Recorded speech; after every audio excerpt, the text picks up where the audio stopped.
అంబర్పేట నియోజకవర్గం BRS party అభ్యర్థి కాలేరు వెంకటేష్ కి మద్దతుగా మంత్రి కేటీఆర్ రోడ్ షోలో పాల్గొని ప్రసంగించారు. కాంగ్రెస్ మాయమాటలు వింటే మళ్లీ కష్టాలు తప్పవని తెలిపారు.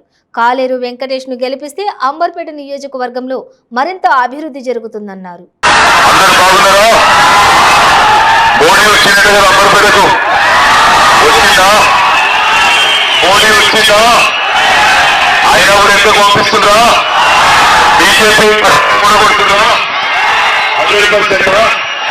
మళ్ళా వెంకటేశ్వర గెలుస్తున్నా పక్కన అంబర్పేట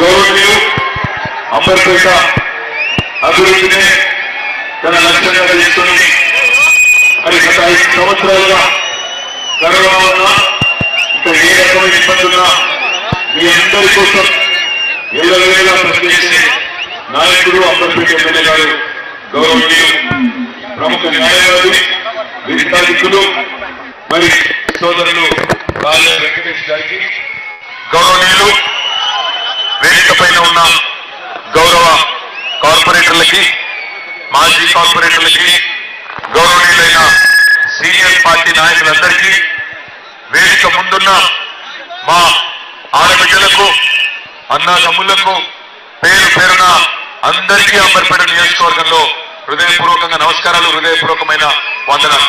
కొంత ఆలస్యంగా వచ్చినా ఓపికగా ఉన్నందుకు మీ అందరికీ కూడా హృదయపూర్వకంగా ధన్యవాదాలు. ఈ ఒక్కరోజే పెద్ద పెద్దోళ్ళు వస్తారు ఢిల్లీకి వెళ్ళి.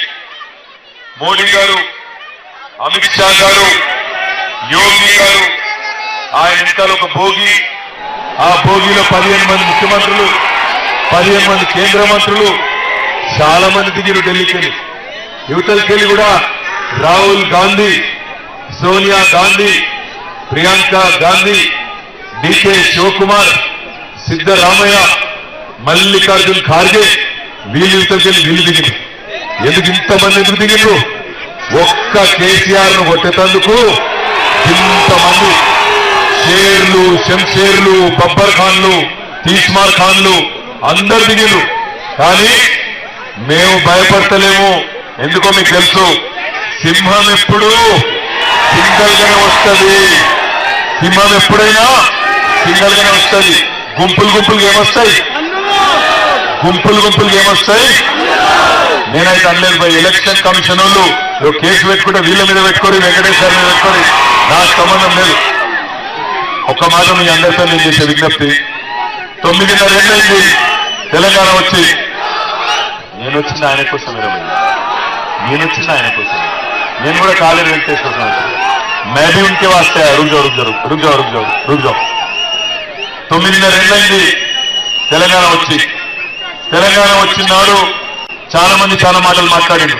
హైదరాబాద్ ఏమైపోతుందో, ఆగమైపోతుందేమో, ఇళ్ళ మొక్కలకు నడపనికి వస్తుందా, తెలంగాణలోకి అంత సీన్ ఉందా, అంత సినిమా ఉందా, అసలు ఏమైపోతుందో, పెట్టుబడులు కొత్త వ్యక్తులు కాదు ఉన్నాయి ఎత్తిపోతాయి అని చెప్పి నోటికి వచ్చినట్టు మాట్లాడింది.